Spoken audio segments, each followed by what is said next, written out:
ବନ୍ଧୁଗଣ, ଶ୍ରୀ ଶ୍ରୀ ଠାକୁର ରାମକୃଷ୍ଣ ପରମହଂସ ଓ ଶ୍ରୀ ଶ୍ରୀ ଠାକୁର ଅନୁକୂଳ ଚନ୍ଦ୍ର ଅଲଗା ବୋଲି ଭାବୁଛନ୍ତି କି?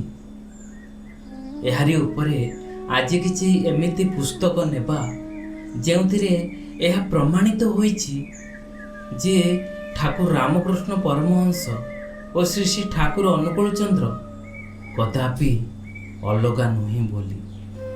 ତେବେ ଆସନ୍ତୁ ଶ୍ରୀ ଦେବୀ ପ୍ରସାଦ ମୁଖୋପାଧ୍ୟାୟଙ୍କ ଏହି ସୁନ୍ଦର ପୁସ୍ତକ ପ୍ରିୟ ପରମରେ କିପରି ଅତି ସୁନ୍ଦର ଭାବେ ବୁଝାଇ ଲେଖିଛନ୍ତି ଟିକେ ଶୁଣିବା। ଶ୍ରୀ ଚୈତନ୍ୟ ଦେବ ଭାଗବତର 26ତମ ଅଧ୍ୟାୟରେ ଗୋଟିଏ କଥା ଅଛି। ସେ ତାଙ୍କର ଜନନୀ ଦେବୀଙ୍କୁ କହୁଛନ୍ତି, ମାତା ଆଉ 2 ଜନ୍ମ ଏଇ ସଂକୀର୍ତ୍ତନାରମ୍ଭେ ହୋଇବି ତୁମର ପୁତ୍ର ମୋହି ଅବିଳମ୍ବେ।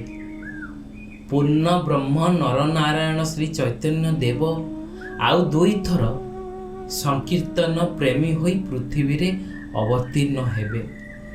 ଶ୍ରୀ ଚୈତନ୍ୟ ଦେବଙ୍କ ପରେ ଯେଉଁ ବ୍ୟକ୍ତିତ୍ୱର ସହିତ ତାଙ୍କର ପୂର୍ଣ୍ଣ ସାମଞ୍ଜସ୍ୟ ପରିଲକ୍ଷିତ ହୁଏ, ସାଦୃଶ୍ୟ ଦେଖାଯାଏ, ସେ ହେଲେ ପରମ ପୁରୁଷ ଶ୍ରୀ ରାମକୃଷ୍ଣ ଦେବ। ଏଇ ହେଲା ଏକ ଜନ୍ମ।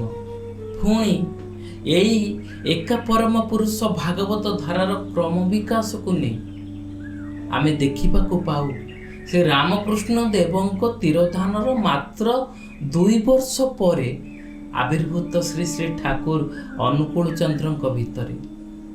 ଶ୍ରୀ ରାମକୃଷ୍ଣ ଦେବଙ୍କର ପ୍ରଧାନ ଲୀଳାକ୍ଷେତ୍ର ଥିଲା ଗଙ୍ଗା ନଦୀ କୂଳ ଦକ୍ଷିଣେଶ୍ୱରରେ।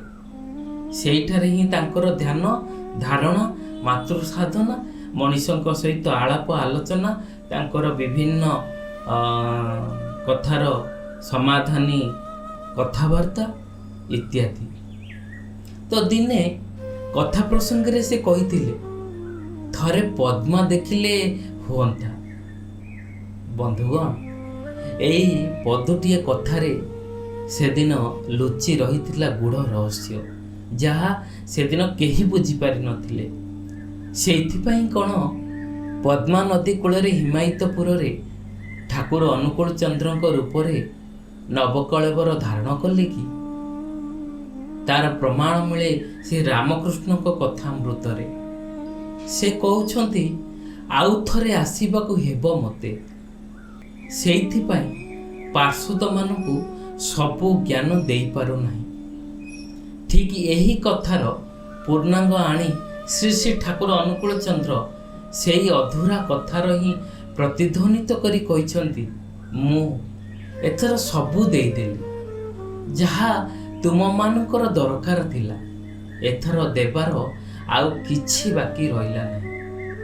ତ ବନ୍ଧୁଗଣ, ତାଙ୍କର ଏହି କଥୋପକଥନ ଓ ବାଣୀଗୁଡ଼ିକ ମଧ୍ୟରେ ସରଳ ଚିତ୍ତରେ ଦେଖିଲେ, ବୁଝିଲେ ଦେଖାଯିବ ଯେ ତା ମଧ୍ୟରେ ଅଛି ଏ ମାନବ ଜୀବନର ଯାବତୀୟ ସମସ୍ୟାର ଏକଦମ ନିର୍ଭୁଲ ସମାଧାନୀ ସୂତ୍ର।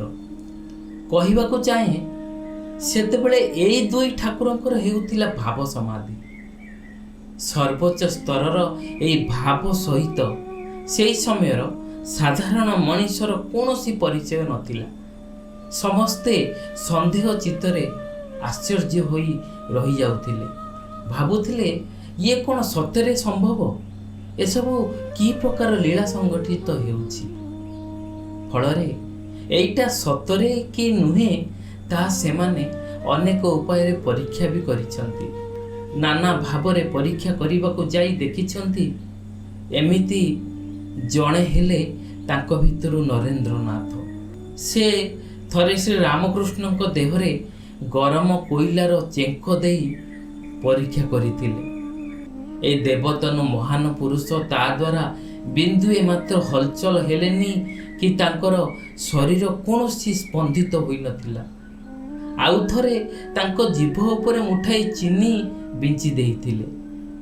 ଅତି ସାଧାରଣ କଥା ଯେ ଜିଭରୁ ଲାଳ ବୋହି ପଡ଼ିବାର କଥା, କିନ୍ତୁ ସେଇଟା ସେଦିନ ହୋଇନଥିଲା।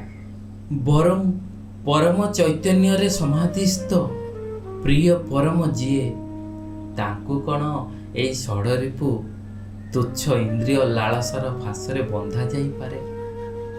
ସମାଧିସ୍ଥ ଅବସ୍ଥା ଯେ ଏକ ପ୍ରକାର ମୃତର ଲକ୍ଷଣ, ଦେହରୁ ବିଦେହୀ ଅବସ୍ଥା।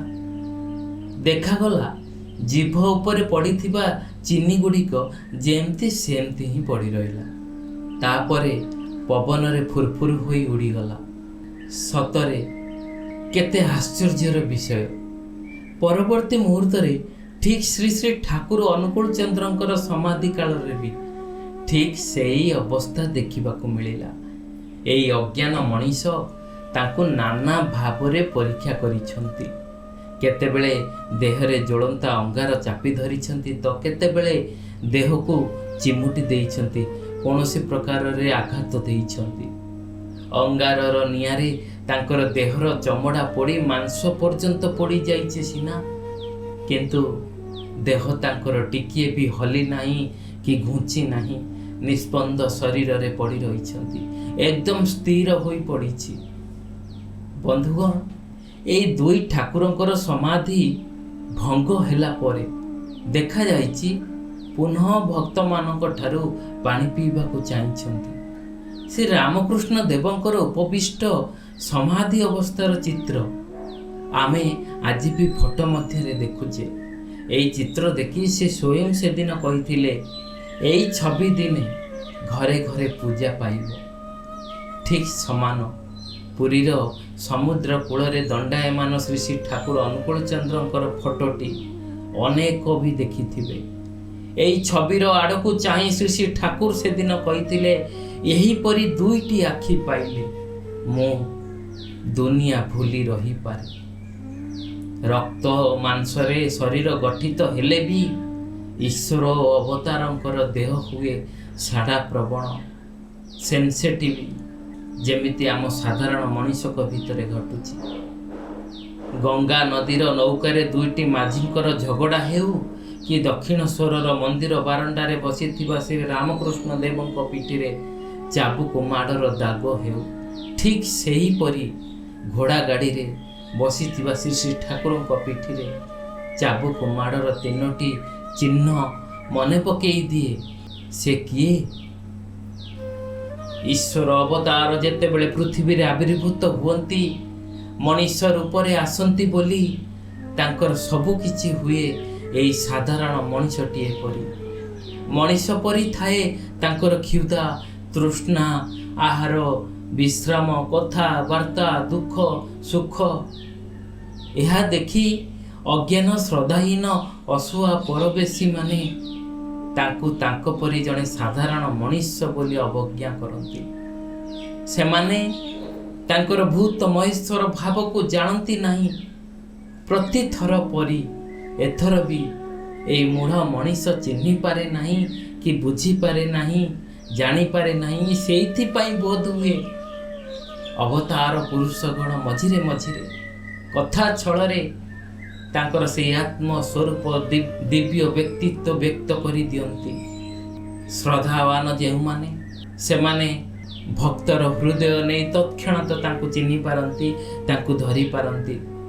ସେଇଥିପାଇଁ ଈଶ୍ୱର ସନ୍ଧାନୀ ପୁରୁଷ ସ୍ୱାମୀ ବିବେକାନନ୍ଦଙ୍କୁ ଈଶ୍ୱର ଅବତାର ଶ୍ରୀ ରାମକୃଷ୍ଣ ଦେବ ଦିନେ ଜଣେଇ ଦେଇଥିଲେ, ତୁ ଯାହାକୁ ଚାହୁଁଛୁ ସେ ଏଇ କହି ନିଜ ଆଡ଼କୁ ଆଙ୍ଗୁଳି ଦେଇ ଦେଖେଇ ଦେଇଥିଲେ।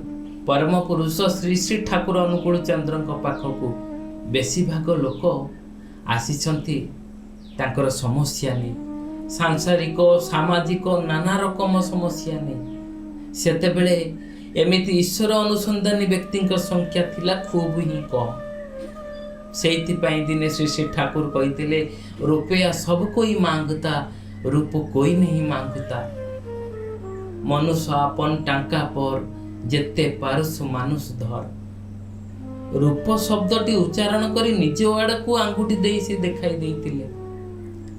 आउ एठारे रुपया माने केवल टंका पैसा नुहे बंधुगण, अर्थ मान जस काम कामना आत्म प्रतिष्ठा इत्यादि जागतिक जहाँ सबु किछि विषय और व्यापार को नहीं। श्री रामकृष्ण देव जो समय आविर्भूत होइतिले सेई समय रे ତାଙ୍କର ଅନେକ କଥା, ଅନେକ ସମାଧାନୀ ସୂତ୍ର, ଅନେକ ବାଣୀ, ଅନେକ ଅମୃତ କଥା, ଆଚରଣ, ଭବିଷ୍ୟବାଣୀ ଏ ସମାଜ ସ୍ୱୀକୃତି ଦେଇନଥିଲା।